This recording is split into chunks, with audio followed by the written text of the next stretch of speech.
Next chapter अपन ले रहे हैं डी ब्लॉक।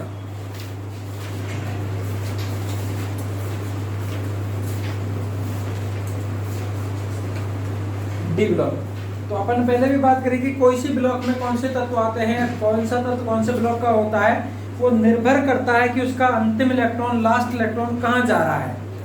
यदि अंतिम इलेक्ट्रॉन लास्ट इलेक्ट्रॉन एस कक्षक में जाता है तो तत्व एस ब्लॉक का होता है, पी कक्षक में जाता है तत्व पी ब्लॉक का होता है, डी कक्षक में जाता है तो तत्व डी ब्लॉक का होता है। तो डी ब्लॉक एलिमेंट्स कौन से होंगे, डी ब्लॉक के तत्व कौन से होंगे जिनमें अंतिम इलेक्ट्रॉन डी कक्षक में प्रवेश करता है ना। Elements in which last electron goes to d orbital are called as d block elements. ठीक है, अब जो डी ब्लॉक एलिमेंट्स हैं इनका संयोजकता कोश का इलेक्ट्रॉनिक विन्यास क्या होता है।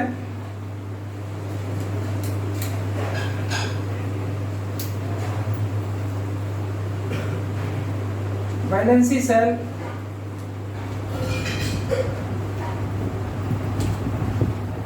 इलेक्ट्रॉनिक कॉन्फ़िगरेशन,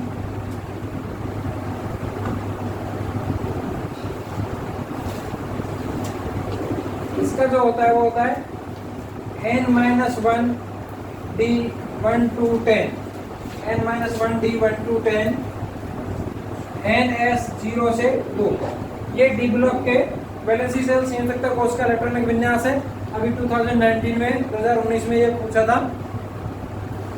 इसमें n का मान क्या होता है 4 to 7, 4 से 7 होता है। तो value of principal quantum number for d block is 4 to 7। D block के तत्वों के लिए मुख्य क्वांटम संख्या का मान कहां से कहां तक होता है, 4 से 7 तक होता है। अब जो डी ब्लॉक के तत्व हैं, डी ब्लॉक के तत्वों को हम संक्रमण तत्व भी कहते हैं। D block elements are also called as transitional elements. D block के तत्वों को संक्रमण तत्व भी कहते हैं, ट्रांजिशनल एलिमेंट्स भी कहते हैं, क्योंकि इनका डी कोश अपूर्ण भरा होता है। ये चीज अपने आवर्त सारणी पीरियड में भी पढ़ी हुई है। तो डी ब्लॉक के तत्वों को अपन संक्रमण तत्व कहते हैं क्योंकि इनका डी कोश अपूर्ण भरा होता है। D block elements are also called as transitional elements because these have incomplete d orbitals। अच्छा, जो Zn, Cd और Hg, Zn, Cd और Hg, इन तीन तत्वों को संक्रमण तत्व नहीं कहते हैं। Zn, Cd और Hg को संक्रमण तत्व नहीं कहते हैं क्योंकि इनका डी कोश पूर्ण भरा होता है। Zn, Cd and Hg are not so called as transitional elements because these have fulfilled d orbitals। ठीक है, ये तो जनरल चीज थी अपन ने जो ऑलरेडी पढ़ रखी थी। अब जो मेन क्वेश्चन यहाँ पर आता है, जो 99% डी ब्लॉक में से क्वेश्चन बनता है, वो 3 पॉइंट हैं हमारे पास। चुंबकीय प्रकृति, मैग्नेटिक नेचर, रंग कलर, और चुंबकीय आघूर्ण, मैग्नेटिक मोमेंटम। उसके बारे में अपन बात करेंगे।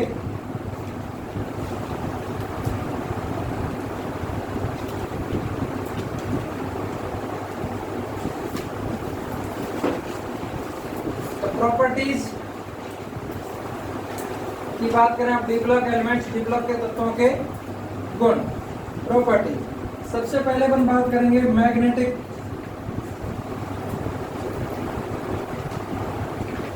नेचर।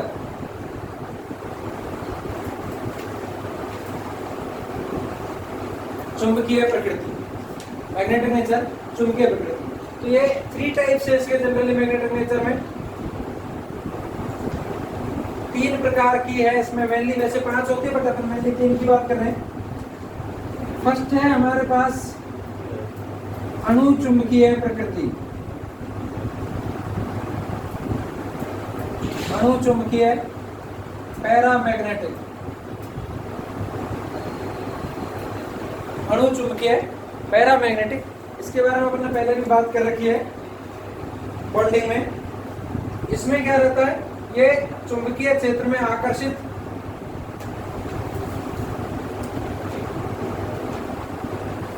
चुंबकीय क्षेत्र में ये दुर्बल रूप से आकर्षित होते हैं, attracts in magnetic field, attracts in magnetic field, चुंबकीय क्षेत्र में आकर्षित होते हैं। दूसरा, अयुग्मित इलेक्ट्रॉन उपस्थित होते हैं इनमें। अणुचुंबकीय गुण किस कारण से होता है? अयुग्मित इलेक्ट्रॉन उपस्थित होने के कारण। अयुग्मित इलेक्ट्रॉन उपस्थित होने के कारण, due to presence of unpaired electrons. अयुग्मित इलेक्ट्रॉन होने के कारण ये कैसे होते हैं? अणुचुंबकीय होते हैं। जितने ज्यादा अयुग्मित इलेक्ट्रॉन होंगे अणुचुंबकीय गुण उतना ज्यादा होता है। जितने ज्यादा अयुग्मित इलेक्ट्रॉन होंगे अणुचुंबकीय गुण उतना ही ज्यादा होता है। मोर number of unpaired electron more paramagnetic. ठीक है। और एक चीज ध्यान रखने की आपको है इसमें कि मैग्नेटिक फील्ड में पैरामैग्नेटिक सब्सटेंसेस का वेट इंक्रीज हो जाता है।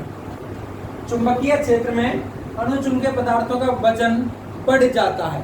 चुंबकीय क्षेत्र में अणुचुंबकीय पदार्थों का वजन बढ़ जाता है।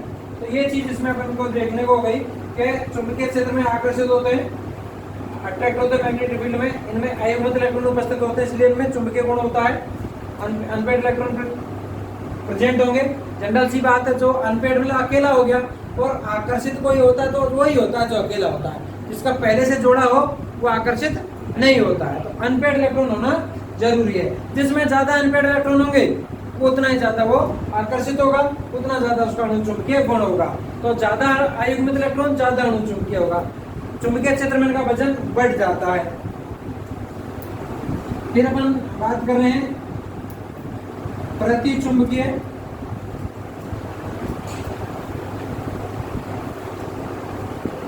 Diamagnetic, प्रतिचुंबकीय, diamagnetic.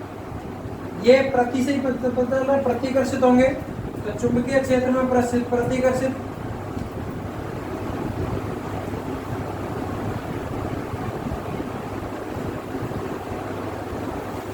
Repulsion magnetic field.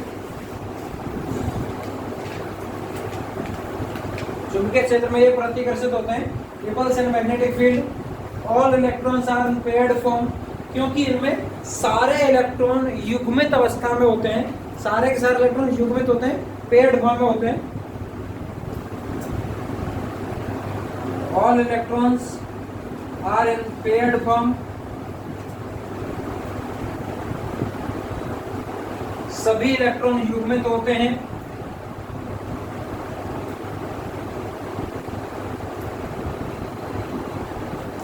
चुंबकीय क्षेत्र में इनका वजन कम हो जाता है।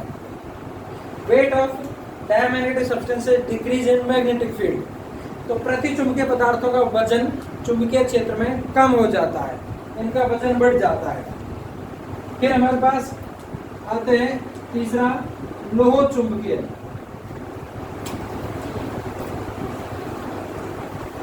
लोह चुंबकीय, फेरोमैग्नेटिक।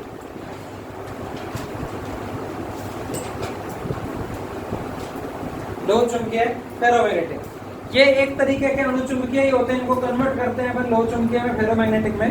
तो क्या होता है कि जब अणुचुंबकीय पदार्थ को लंबे समय तक चुंबकीय क्षेत्र के संपर्क में रखा जाता है तो स्थायी चुंबक बन जाते हैं, जिसे अपन लोह चुंबकीय पदार्थ कहते हैं, है ना।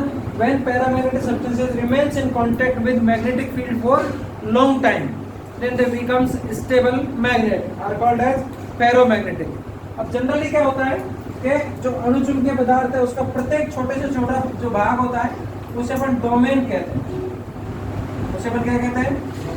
डोमेन कहते हैं। अब ये डोमेन सामान्य रूप से बिखरे हुए रहते हैं, सभी दिशाओं में बिखरे रहते हैं। अब इनको अपन रखते हैं मैग्नेटिक फील्ड में, चुंबकीय क्षेत्र में। तो ये डोमेन अरेंज हो जाते हैं यूनिडायरेक्शनल, एक ही दिशा में व्यवस्थित हो जाते हैं ये। तो इनकी दिशा एक ही तरफ हो गई, एक तरफ हो गई। तो अब ये स्थायी और प्रबल चुंबक की तरह काम करते हैं, स्ट्रॉन्ग मैग्नेट में कन्वर्ट हो जाते हैं। और अब चुंबकीय क्षेत्र हटा भी लेंगे तो भी इनकी दिशा ऐसी कैसी रहेगी, तो इसलिए इनका चुंबकीय गुण बना रहता है। इनको तो कहता है अणुचुंबकीय पदार्थ। जब तक चुंबकीय क्षेत्र में मैग्नेटिक फील्ड में रहेंगे तब तक ही आकर्षित होते हैं। जैसे चुंबकीय क्षेत्र हटा देंगे इनका आकर्षण खत्म हो जाएगा।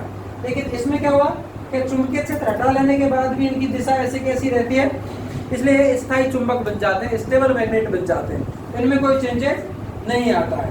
ठीक है, इसमें कौन कौन आते हैं अपने पास? फेकोनी-CrO2, ये होते हैं लोह चुंबकीय, फेकोनी-CrO2। तो चुंबकीय प्रकृति में हमारे पास तीन चीजें हो गई, मैग्नेटिक नेचर, चुंबकीय प्रकृति, जो तीन प्रकार के अणु चुंबकीय, पैरामैग्नेटिक, ये चुंबकीय क्षेत्र में आकर्षित होंगे, अट्रैक्ट होंगे मैग्नेटिक फील्ड में। इनमें अयुग्मित इलेक्ट्रॉन उपस्थित होते हैं, सिंगल इलेक्ट्रॉन होते हैं, अनपेयर्ड इलेक्ट्रॉन, इनका वजन बढ़ जाता है। ये प्रति चुंबकीय डायमैग्नेटिक चुंबकीय क्षेत्र में प्रतिकर्षित होते हैं, रिपल्स होते हैं मैग्नेटिक फील्ड, इनके सारे इलेक्ट्रॉन पेयर्ड फॉर्म में होते हैं, जोड़े में होते हैं, युग्मित होते हैं, और इनका वजन कम हो जाता है, चुंबकीय क्षेत्र में घट जाता है। लोह चुंबकीय, ये अणु चुंबकीय पदार्थ को लंबे समय तक चुंबकीय क्षेत्र में रखने तो स्थायी चुंबक, स्टेबल मैग्नेट बन जाते हैं, वो लोह चुंबकीय होते हैं। इनके हर छोटे से छोटे पार्ट को डोमेन कहते हैं। डोमेन सामान्य रूप से सभी दिशा में डिस्ट्रीब्यूटेड रहते हैं, बिखरे हुए रहते हैं। इनको चुंबकीय क्षेत्र में रखने पर ये इनके एक ही दिशा में व्यवस्थित हो जाता है, अरेंज हो जाता है, यूनिडायरेक्शनल, जिससे स्थायी चुंबक बन जाते हैं, स्टेबल मैग्नेट बन जाते हैं। और अब चुंबकीय क्षेत्र हटा लेने पर भी इनकी व्यवस्था ऐसी कैसी बनी रहती है, इसलिए इनका चुंबकीय गुण खत्म नहीं होता है। ठीक है, तो इसमें एग्जाम्पल आएगा फेकोनी-CrO2। फिर एक हमारे पास आता है क्यूरी टेम्परेचर, क्यूरी ताप।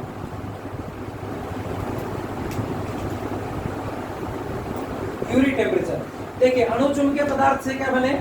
लोह चुंबकीय पदार्थ। आप लोगों ने एक कहावत या बात सुनी होगी जनरली कि चुंबक को गर्म कर दें या किसी ऊंचाई से पटक दें तो उसका चुंबकीय गुण कम हो जाते हैं या खत्म हो जाते हैं, उसका चुंबकीय गुण खत्म हो जाता है। तो आप गर्म कर रहे हैं, उसको ताप दे रहे हैं, हर धातु के लिए अलग अलग होता है। तो जिस ताप पर, दो साइंटिस्ट थे, सर क्यूरी और मैडम क्यूरी, ठीक है, दोनों पति पत्नी थे, वो पहले अणु चुंबकीय थे, आपस में अयुग्मित थे, लंबे समय तक एक दूसरे के संपर्क में रहे, वो एक दूसरे से मिल गए, स्थायी चुंबक बन गए, लोह चुंबकीय हो गए। ठीक है, अब क्या हुआ, एक दिन दोनों में लड़ाई हो गई तो सर क्यूरी ने मैडम क्यूरी को ढंग से कूट दिया तो उनके बीच वापस से वो अलग अलग हो गए, अयुग्मित हो गए, अनपेयर्ड हो गए, और वापस क्या बन गए? अणु चुंबकीय बन गए। ठीक है, मतलब जिस ताप पर कोई लोह चुंबकीय पदार्थ वापस अणु चुंबकीय पदार्थ में परिवर्तित हो जाए उस ताप को क्यूरी ताप कहते हैं। जिस ताप पर कोई लोह चुंबकीय पदार्थ अणु चुंबकीय पदार्थ में बदल जाए उस ताप को क्यूरी ताप कहते हैं। Temperature at which the ferromagnetic substance reconverted to paramagnetic substance is called as Curie temperature। ठीक है, ये चीज अपने पास इसमें आती है।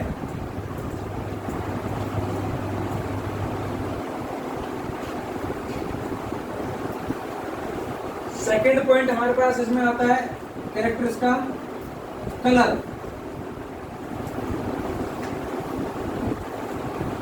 रंग, कलर, तो बिल्कुल सिंपल सी बात अपने को ध्यान रखनी है। कलर में जो अणु चुंबकीय पदार्थ हैं,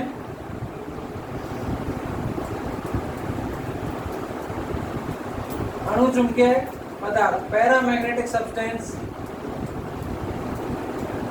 ये होते हैं रंगीन।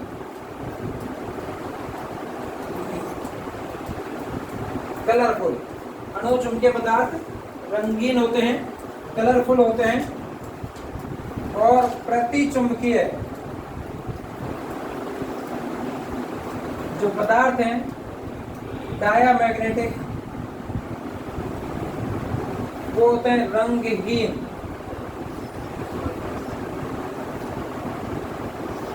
कलरलेस।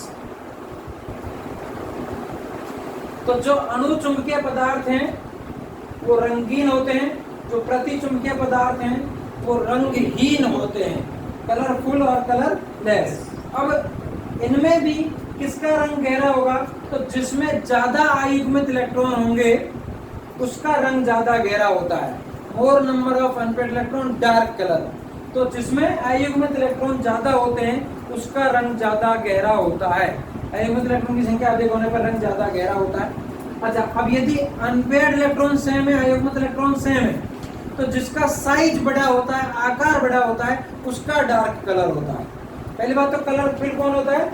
जिसमें अनपेयर्ड इलेक्ट्रॉन है, मतलब जो अणु चुंबकीय है। अयुग्मित इलेक्ट्रॉन है, अणु चुंबकीय, वो रंगीन होगा, कलरफुल होगा। जिसमें सारे युग्मित है वो कलरलेस होगा, रंगहीन होगा। अब जिसमें ज्यादा अनपेयर्ड है, ज्यादा युग्मित, वो ज्यादा रंगीन होगा, मतलब डार्क कलर होगा, गहरा रंग होगा।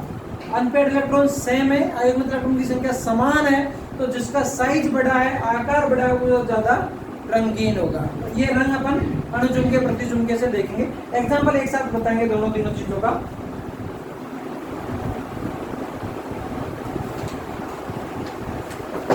फिर हम तीसरे पॉइंट की बात करते हैं, चुंबकीय आघूर्ण, मैग्नेटिक मोमेंटम,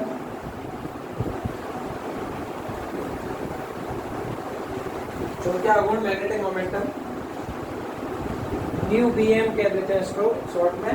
और इसकी जो इकाई है वो होती है bore magneton. Unit of magnetic momentum is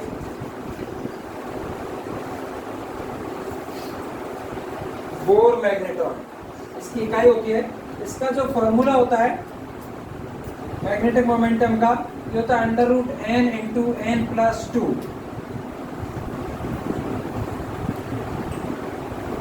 चुंबकीय आघूर्ण का सूत्र होता है √n into n+2, √n into n+2।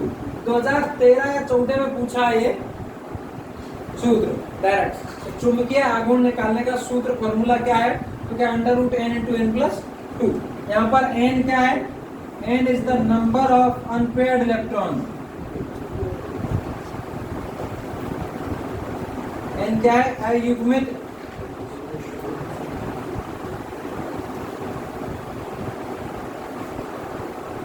Electron की संख्या, अयुग्मित इलेक्ट्रॉन की संख्या n, तो नंबर ऑफ अनपेयर्ड इलेक्ट्रॉन हो गया n, अयुग्मित इलेक्ट्रॉन की संख्या, सूत्र है √n इंटू n+2। अब n कितना है? तो म्यू bm या म्यू कितना होगा? यदि अनपेयर्ड इलेक्ट्रॉन अयुग्मित इलेक्ट्रॉन 0 है, अनपेयर्ड इलेक्ट्रॉन अयुग्मित इलेक्ट्रॉन 0 है, तो चुंबकीय आघूर्ण मैग्नेटिक मोमेंटम का मान भी 0 होगा। अयुग्मित इलेक्ट्रॉन 0 तो चुंबकीय आघूर्ण भी 0 होगा।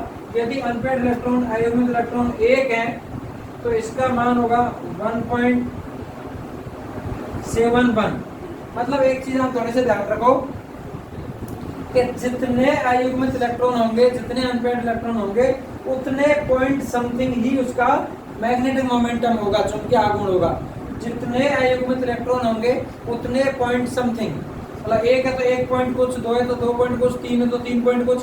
जितने अयुग्मित इलेक्ट्रॉन है, अनपेयर्ड इलेक्ट्रॉन है, उतने पॉइंट कुछ इसका चुंबकीय आघूर्ण होगा, मतलब 7 से ज्यादा पॉइंट में। जैसे 2 अनपेयर्ड इलेक्ट्रॉन है तो ये होगा समथिंग 2.83। तो इसको अपन रूट में भी देख सकते हैं, या √3 या √8।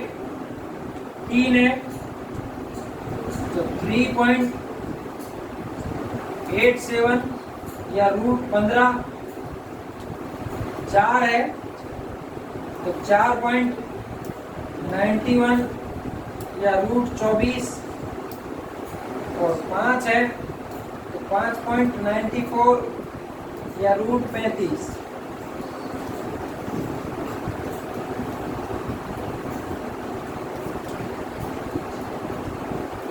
इस तरीके से इसमें रहता है। 0 अनपेयर्ड इलेक्ट्रॉन है तो चुंबकीय आघूर्ण भी 0 होगा। बाकी जितने अनपेयर्ड अयुग्मित इलेक्ट्रॉन है उतने पॉइंट समथिंग उसका चुंबकीय आघूर्ण होता है। अब ये जो 0 है ये होते हैं डायमैग्नेटिक, ये होते हैं डायमैग्नेटिक मतलब प्रति चुंबकीय। और बाकी जो सारे हैं वो हैं पैरामैग्नेटिक मतलब अणु चुंबकीय। तो बोर मैग्नेटॉन चुंबकीय आघूर्ण की इकाई बोर मैग्नेटॉन होती है। इसका सूत्र होता है √n इंटू n+2। n क्या है? नंबर ऑफ अनपेयर्ड इलेक्ट्रॉन, अयुग्मित इलेक्ट्रॉन की संख्या है। जितने अनपेयर्ड इलेक्ट्रॉन होंगे उतने पॉइंट कुछ ही उसका चुंबकीय आघूर्ण होगा। ठीक है, अब इस पे क्वेश्चंस कैसे रहते हैं वो अपन करके आपको लोगों को बताते हैं।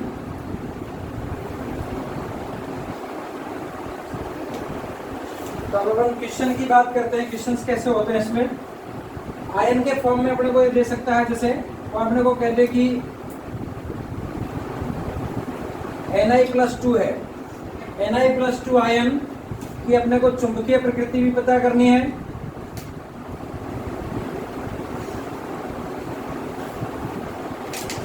चुंबकीय प्रकृति, magnetic nature,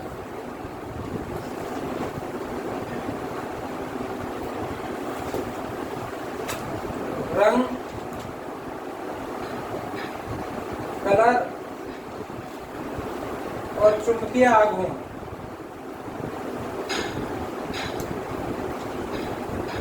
magnetic momentum UVM, ये चीज अपने को इसकी पता करनी है Na+2 की। ठीक है, जो भी अपने को आयन बोले सबसे पहला काम करेंगे अपन, उस आयन को ले लिया अपन ने,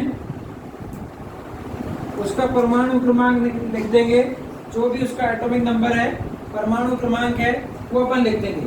निकल का एटॉमिक नंबर, परमाणु क्रमांक है 28, निकल का एटॉमिक नंबर 28, परमाणु क्रमांक 28 है। जो भी आपका एटॉमिक नंबर है, परमाणु क्रमांक है, आप उसको क्या करना है, सबसे पहले आपको शॉर्ट मेथड बता रहे हैं, 3D लिखना है और 4S लिखना है, 3D लिखना है और 4S लिखना है। तो जो आगे का नंबर है एटॉमिक नंबर का, परमाणु क्रमांक, उसको रख देना है S पे, पीछे वाले नंबर को रख देना है D पे, आगे वाले नंबर को S पे और पीछे वाले नंबर को D पे। S पे चला जाएगा कौन, 2, और D पे कौन जाएगा, 8। तो हमारे पास कंडीशन क्या बनी, 3D8 4S2, 3D8 4S2। अब अपने को क्या करना, देखना है इस पर चार्ज कितना आ रहा है। तो +2 चार्ज आ रहा है, +2 चार्ज, जितना चार्ज है उतने इलेक्ट्रॉन हमें उसमें से निकाल देने हैं, माइनस कर देने हैं। 2 चार्ज है तो 2 इलेक्ट्रॉन निकलेंगे। सबसे पहले इलेक्ट्रॉन निकलेंगे D के, सॉरी S के, सबसे पहले इलेक्ट्रॉन निकलेंगे S के। तो 2 इलेक्ट्रॉन S में, 2 ही निकल गए तो S खत्म हो गया। हमारे पास क्या कंडीशन बची, 3D8 कंडीशन बची। अब D में कितने ऑर्बिटल होते हैं, कक्षक होते हैं 5, D में 5 कक्षक होते हैं, dxy, dyz, dzx, dx2, y2, dz2। ये 5 कक्षक हैं, इलेक्ट्रॉन हमारे पास 8 हैं। ठीक है, हुंड का नियम बोलता है कि पहले सभी में एक इलेक्ट्रॉन भरते हैं, फिर बचता है तो युग्मित करते हैं, जोड़े बनवाते हैं। तो पहले आपको क्या करना है, एक इलेक्ट्रॉन भरना है, 1 2 3 4 5, फिर पेयरिंग होगी 6 7 8 इलेक्ट्रॉन भर गए। अब अपन देखें सिंगल इलेक्ट्रॉन कितने हैं, अनपेयर्ड कितने हैं, बिना जोड़े वाले, तो 1 और 1 2 इलेक्ट्रॉन बिना जोड़े वाले हैं। तो अनपेयर्ड इलेक्ट्रॉन, आयुग्मित इलेक्ट्रॉन कितने हो गए, अनपेयर्ड इलेक्ट्रॉन आयुग्मित इलेक्ट्रॉन n बराबर 2, अनपेयर्ड इलेक्ट्रॉन n बराबर कितना आ गया, 2 आ गया। अच्छा, अब अपने को ये सारी चीजें पता करनी है। अनपेयर्ड इलेक्ट्रॉन है, यदि किसी में आयुग्मित इलेक्ट्रॉन उपस्थित है, अनपेयर्ड इलेक्ट्रॉन आ रहा है, तो वो प्रकृति उसकी कैसी होगी, अणुचुंबकीय प्रकृति होगी, मतलब पैरामैग्नेटिक होगा। तो Na+2 अणुचुंबकीय हुआ, पैरामैग्नेटिक हुआ। ठीक है, कलर, तो ये रंगीन होगा, मतलब कलरफुल होगा। अणुचुंबकीय है तो रंगीन होगा, कलरफुल होगा। और चुंबकीय आघूर्ण UVM का सूत्र क्या, √n × n+2। n का मान कितना है हमारे पास, 2 आया, तो यहाँ रखें अपन 2 × 2 + 2, तो 2 + 2 4 को 2 से मल्टीप्लाई किया 8, √8। अब ये √9 होता तो 3 हो जाता, तो 3 से थोड़ा सा कम, इसलिए 2.83 बोर मैग्नेटॉन रख के निकाल सकते हैं। क्या डायरेक्टली अपन ने बात करी थी कि जितने अयुग्मित इलेक्ट्रॉन हैं उतने पॉइंट कुछ अपने पास इसमें आंसर हो जाएगा। ये इस तरीके से हम देख सकते हैं इसको।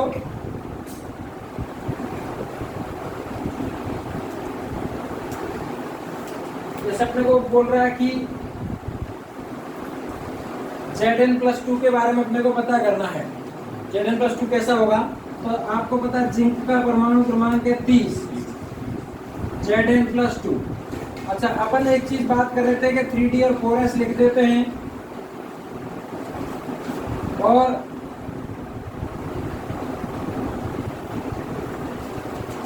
परमाणु क्रमांक के आगे वाली संख्या S पर, पीछे वाली D पर, लेकिन इसमें ऐसा नहीं होगा। 2-3 आपको ध्यान रखने पड़ेंगे। जिंक का परमाणु क्रमांक 30 है, तो जिंक को लिखा जाता है 3D10 4s2।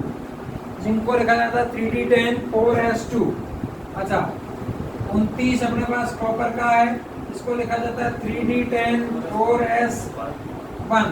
और 24 क्रोमियम का है, इसको लिखा जाता है 3D5 4s1। तो ये आप थोड़ा इनको ध्यान रखेंगे, इस तरीके से अपने को लिखना पड़ता है। तो अब जिंक का है हमारे पास, तो जिंक का लिखेंगे 3D10 4s2।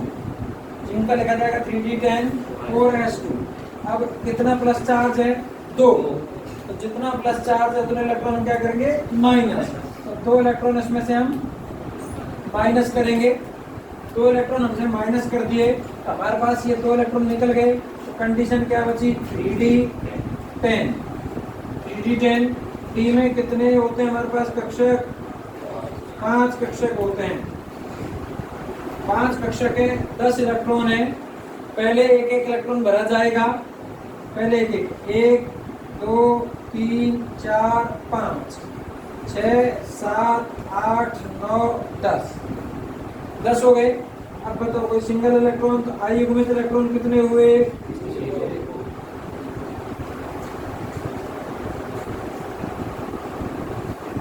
Unpaired electron n बराबर सारे के सारे जोड़े में है, सिंगल कोई भी नहीं है। सिंगल कोई भी नहीं है तो अनपेयर्ड इलेक्ट्रॉन कितने हो गए, 0। अयुग्मित इलेक्ट्रॉन 0। अब जिसमें अनपेयर्ड इलेक्ट्रॉन 0 होते हैं वो कैसा होता है, डायामैग्नेटिक प्रतिचुंबकीय। तो ये Zn+2 प्रतिचुंबकीय हो गया। ठीक है, ये 2017 में पूछा हुआ है, तो 2017 में पूछा तो प्रतिचुंबकीय हो गया। अच्छा, ये कैसा हो गया, रंगहीन, कलरलेस। चुंबकीय आघूर्ण कितना हो गया इसका, म्यूबियम बराबर 0, क्योंकि अयुग्मित इलेक्ट्रॉन 0 है तो चुंबकीय आघूर्ण क्या रहेगा, 0 रहेगा। ठीक है, इस तरीके से अपन इसको देख सक रहे हैं।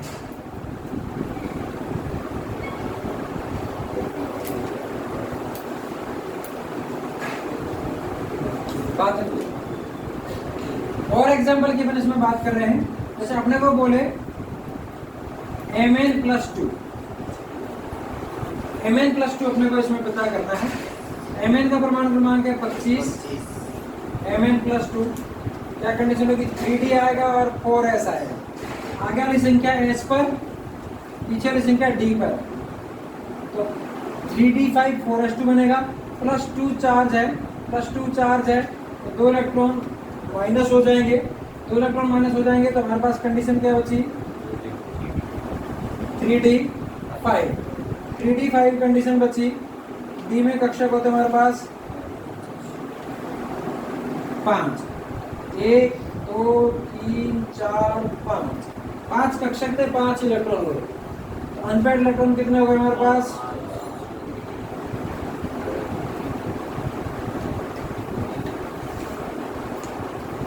अयुग्मित इलेक्ट्रॉन हो गए n बराबर 5। अब अनपेयर्ड इलेक्ट्रॉन आ गए तो कैसा हो जाएगा ये, हाँ, अणु चुंबकीय हो गया, पैरामैग्नेटिक हो गया, रंगीन हो गया, कलरफुल हो गया, और म्यूबियम कितना हो गया इसका, 5.944 मैग्नेटॉन। तो अपन n का मान रख के भी निकाल सकते हैं। तो इस तरीके से हम इसको आराम से कर सकते हैं। जैसे एक बार जेड में Cu+ का भी पूछा हुआ था कि कौन प्रतिचुंबकीय होगा, which one of following is a diamagnetic।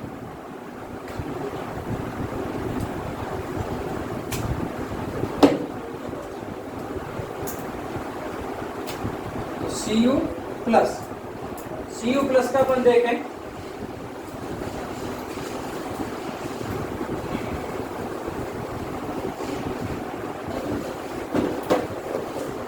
का एटॉमिक नंबर है 29 और कंडीशन इसकी बनती है 3d10 4s1, वो अपने को ध्यान रखना है।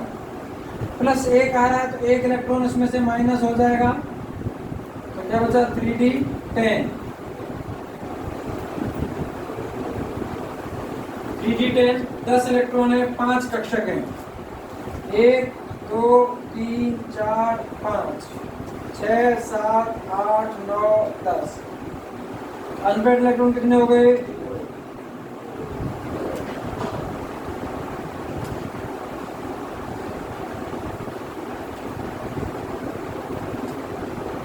'n बराबर 0, सारे के सारे जोड़े में, बिना जोड़े हुए कोई भी नहीं है, तो 0 हो गया। तो कैसा हो गया? अब ये प्रतिचुंबकीय डायामैग्नेटिक रंगहीन कलरलेस और म्यूबियम 0 हो गया, म्यूबियम 0 हो गया। ठीक है। अब जैसे अपने को वो क्वेश्चन बोले कि मोर पैरामैग्नेटिक कौन होगा,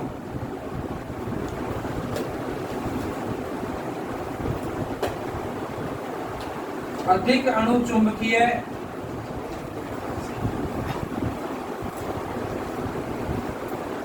कौन होगा, मोर पैरामैग्नेटिक अधिक अणुचुंबकीय कौन होगा। और ऑप्शन आपको दे वो Cr+3, Mn+3, Fe+3 और CO+3।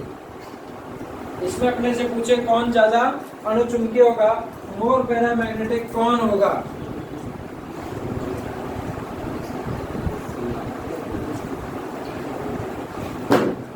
तो मोर पैरामैग्नेटिक कौन होता है? जिसमें ज्यादा आयुग्मित इलेक्ट्रॉन होते हैं, मोर नंबर ऑफ अनपेड इलेक्ट्रॉन होते हैं, वो ज्यादा पैरामैग्नेटिक अणुचुंबकीय होता है।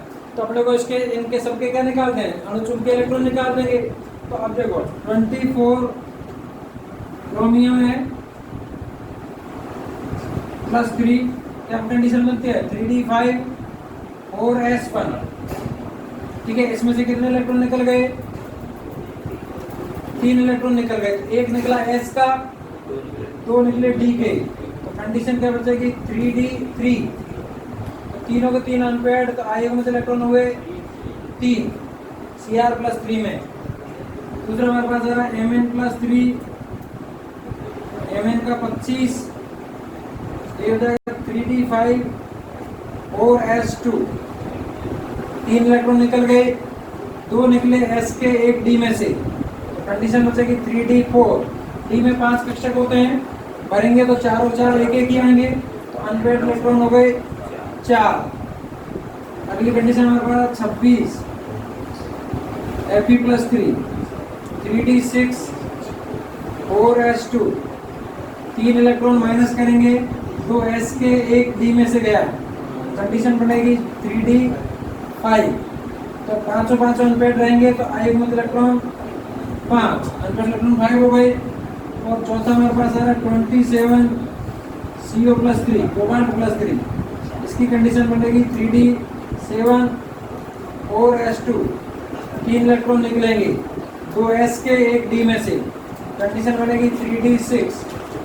अब d में 5 कक्षक होते हैं, 5 एक एक रखेंगे, 1 का जोड़ा बन जाएगा। 5 में से 1 का जोड़ा हो गया, पेयरिंग हो गई। अनपेड कितने हुए? 4 अनपेड हुए। तो जिसमें ज्यादा अनपेड हैं वो ज्यादा अणुचुंबकीय होगा, और ज्यादा अनपेड किसमें हुए? Fe+3 में। तो इसलिए आंसर क्या हो गया? Fe+3 is more paramagnetic. ठीक है। तो जिसमें ज्यादा आयुग्मित इलेक्ट्रॉन होते हैं वो ज्यादा अणुचुंबकीय होता है।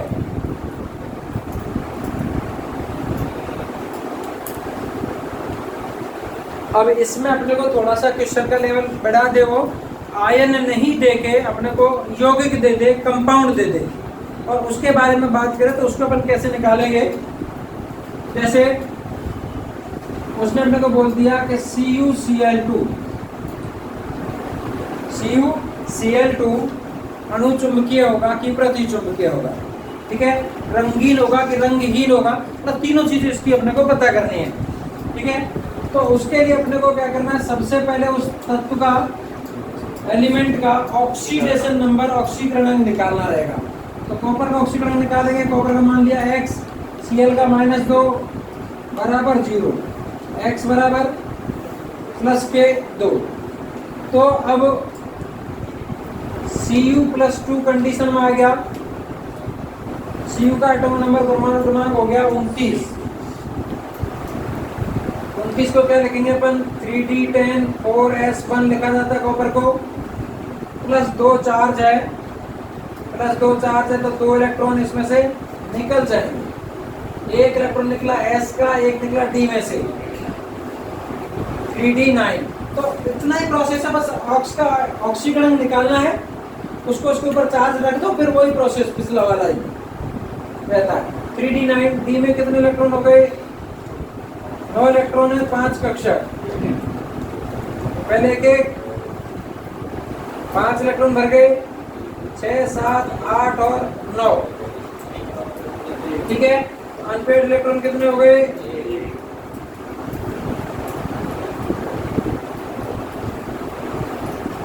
अयुग्मित इलेक्ट्रॉन n बराबर 1 हो गया, 1 हो गया। तो अब ये कैसा हो गया, अणु चुंबकीय हो गया, पैरामैग्नेटिक, रंगीन हो गया,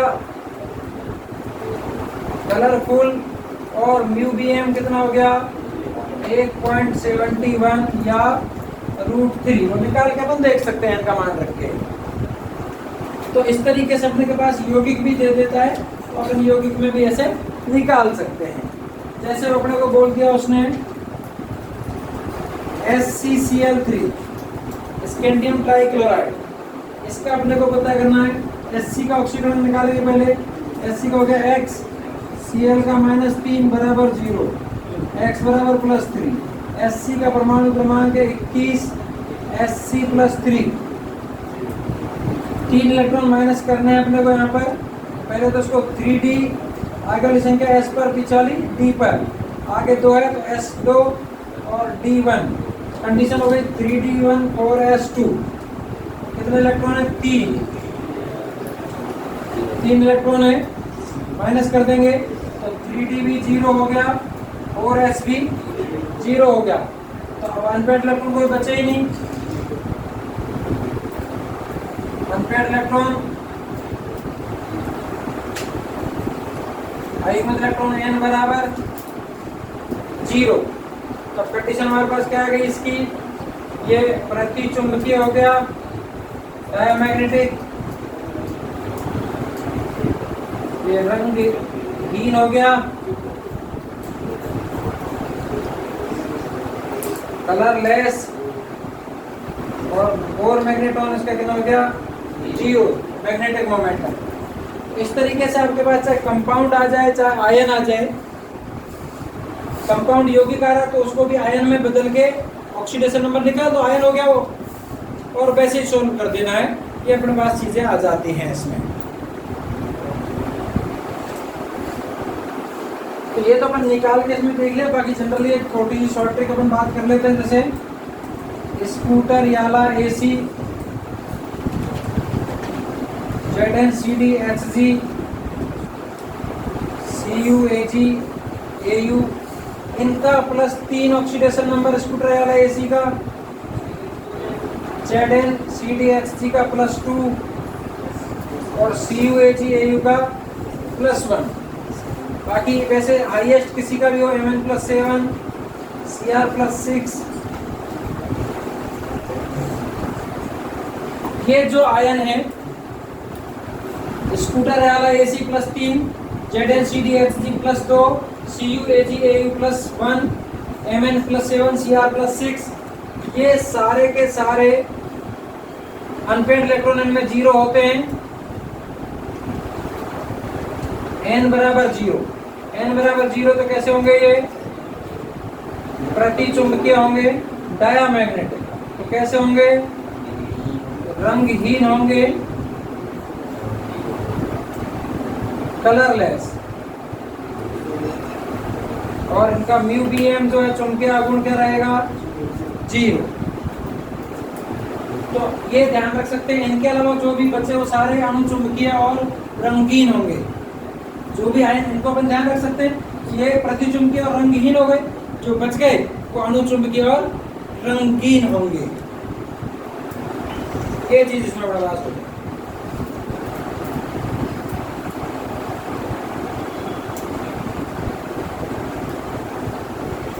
अब यदि हमसे आगे कंडीशन इसमें और थोड़ी सी बढ़ा देता है तो कॉम्प्लेक्स कंपाउंड के बारे में बात करते हैं। संकुल यौगिक, उपसे असंयोजक यौगिक। संकुल यौगिकों की चुंबकीय प्रकृति पर कैसे पता करते हैं, तो वहां पर लिगेंड होते हैं, दो लिगेंड होते हैं, दो टाइप के, स्ट्रॉन्ग लिगेंड और वीक लिगेंड, प्रबल लिगेंड और दुर्बल लिगेंड। उसमें देखो क्या रहता है, दो टाइप के लिगेंड होते हैं। स्ट्रॉन्ग लिगेंड, स्ट्रॉन्ग लिगेंड क्या करते हैं, causes pairing of d orbitals या electrons in d orbital। ये d कक्षक में इलेक्ट्रॉन का युग्मन कराते हैं, मतलब सिंगल इलेक्ट्रॉन को जोड़े बनवा देते हैं, अकेले नहीं लेने देते हैं। और उसमें आता है Cn, CO, NH3, OH, C2O4-2। और जनरली ये इसमें अपने पास आते हैं स्ट्रॉन्ग लिगेंड्स में, मतलब प्रबल लिगेंड। ये डी कक्षक में इलेक्ट्रॉन का युग्मन करवा देते हैं। दूसरा हमारे पास आता है week ligands.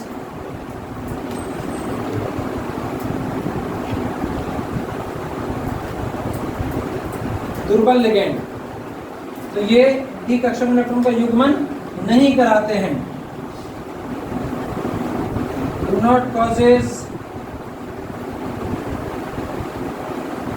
Pairing of electrons in D orbital.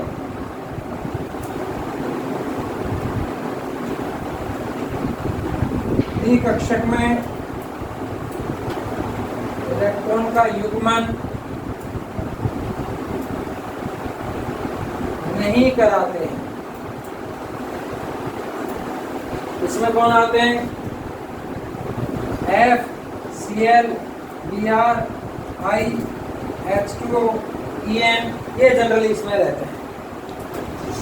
तो स्ट्रॉन्ग लिगेंड, प्रबल लिगेंड, मेन इसमें आपको प्रबल लिगेंड पे फोकस करना है, इनसे तो कोई मतलब रहा ही नहीं। ठीक है, तो स्ट्रॉन्ग जो लिगेंड है, प्रबल लिगेंड, वो ध्यान रखना है। और ये यदि आ रहे हैं तो जो भी डी में सिंगल इलेक्ट्रॉन आएंगे उनको जोड़े में ले आना है बस। ठीक है, और उसके बाद देखना है, जोड़े में लाने के बाद पेयरिंग करने के बाद, जैसे अपन बात करें कैसे होगा, एग्जाम्पल की बात करें तो अपने को बोले NiCN4-2, इसके बारे में पता करना है, अणु चुंबकीय, प्रतिचुंबकीय, रंगहीन है और चुंबकीय अगुण क्या है, ये सारी चीजें अपने को पता करनी है।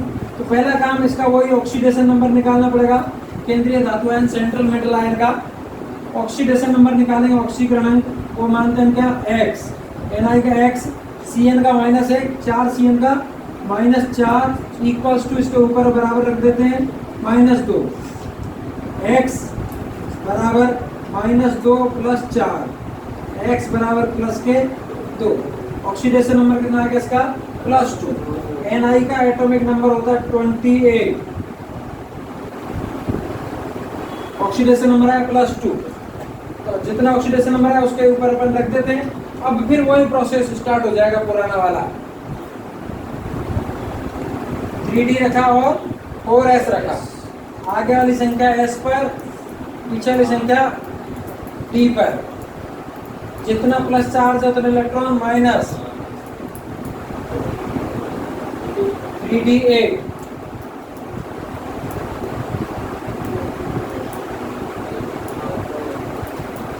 डी में 5 कक्षक होते हैं, पहले अपन एक एक भरेंगे।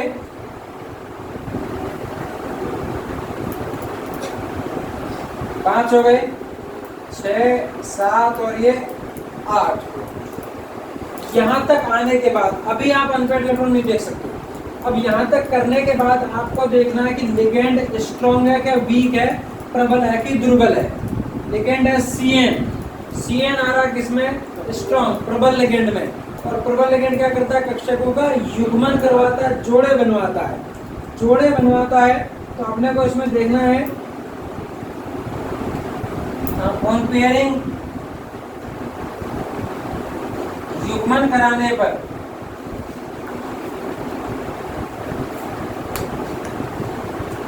तो इसमें 3 तो जोड़े ऑलरेडी बने हुए हैं, ये 3 तो बने हुए हैं। अब ये 2 अनपेयर्ड इलेक्ट्रॉन है, ये भी आपस में एक दूसरे के साथ आ जाएंगे और पेयरिंग हो जाएगी। ठीक है, तो अब इसमें अनपेयर्ड इलेक्ट्रॉन कितने हो गए, 0 अनपेयर्ड, बिना जोड़े के। ये तो खाली है, खाली तो कोई गिनना ही नहीं है, अपने तो सिंगल इलेक्ट्रॉन चाहिए। तो ये सारे सारे जोड़े में, तो खाली इलेक्ट्रॉन, सिंगल इलेक्ट्रॉन 0। और 0 है तो कंडीशन कैसी हो गई, प्रतिचुंबकीय डायामैग्नेटिक। डायामैग्नेटिक का तो कैसा हो गया, रंगहीन, कलरलेस। और बोर मैग्नेट्रॉन कितना हो गया, 0। इस तरीके से इसमें अपन देखते हैं। इसी का अपन एक बार दूसरा और एग्जांपल अपन लेते हैं, जैसे बोलता है NiCl4 -2, NiCl4 -2, यहाँ पर भी ऑक्सीडेशन नंबर +2 ही आएगा इसके जैसे। तो जैसे 28 Ni+2, कंडीशन क्या हुई, 3D8 4s2। आगे वाली संख्या S पर, पीछे वाली D पर। कितने इलेक्ट्रॉन निकालने, 2, +2 चार्ज है, 2 इलेक्ट्रॉन माइनस 3D8। D में कितने इलेक्ट्रॉन है, 8, कक्षक 5 है। एक एक इलेक्ट्रॉन पहले भरेंगे, 1 2 3 4 5 6 7 8। अब लिगेंड देखना, लिगेंड का कौन है, Cl, जो कि दुर्बल लिगेंड है, वीक है, ये युग्मन नहीं करवाएगा, पेयरिंग नहीं करवाएगा। तो जैसी कंडीशन है वैसी अपने को इसमें देखनी है।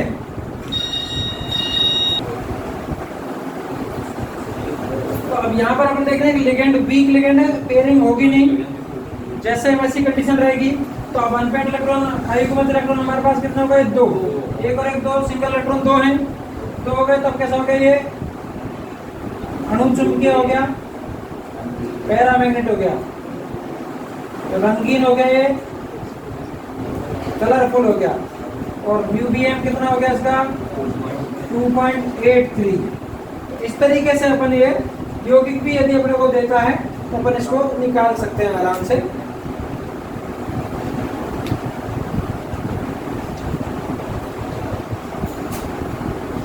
जैसे अपन एक और एग्जांपल की जिससे बात करें,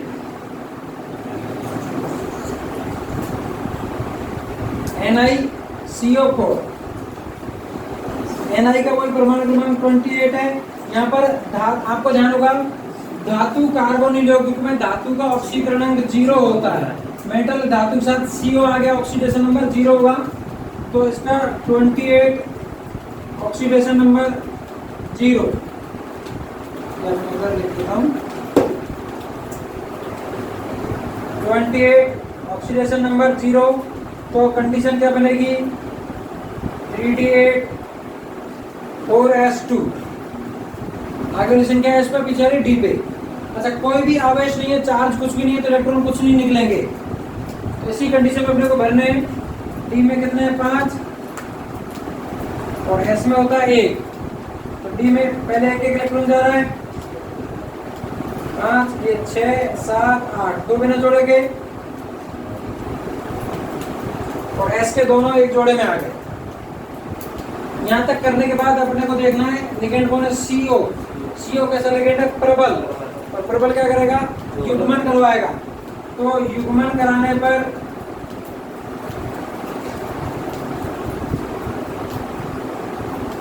ऑन पेयरिंग, तब यहाँ पर आप एक चीज ध्यान रखेंगे कि S में कभी भी इलेक्ट्रॉन नहीं रहना चाहिए। S हमेशा को चाहिए खाली, S हमेशा में क्या चाहिए, खाली। S के ये दोनों इलेक्ट्रॉन हैं, ये दोनों इलेक्ट्रॉन यहाँ पर आके एक एक जोड़ा बना देंगे। ये इलेक्ट्रॉन यहाँ पर आ जाएगा, ये इलेक्ट्रॉन भी यहाँ पर आ जाएगा, युग्मन हो जाएगा इनका।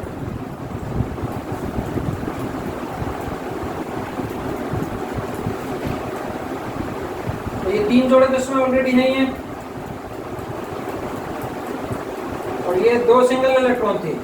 इन दोनों से एक एक इलेक्ट्रॉन S में से आ जाएगा और इनकी क्या हो जाएगी, ये युग्मन पेयरिंग। और S में क्या हो गया हमारे पास, 4s 0 हो गया और 3d 10 हो गया।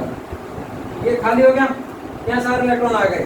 तो अब इसमें अयुग्मित इलेक्ट्रॉन कितने हुए, 0। सारे जोड़े में आ गए, अयुग्मित इलेक्ट्रॉन 0 हो गए। तो कंडीशन कैसी होगी इसकी, डायामैग्नेटिक, प्रतिचुंबकीय, ठीक है। अच्छा, तो कैसा हो जाएगा, रंगहीन, कलरलेस, और म्यूबियम 0।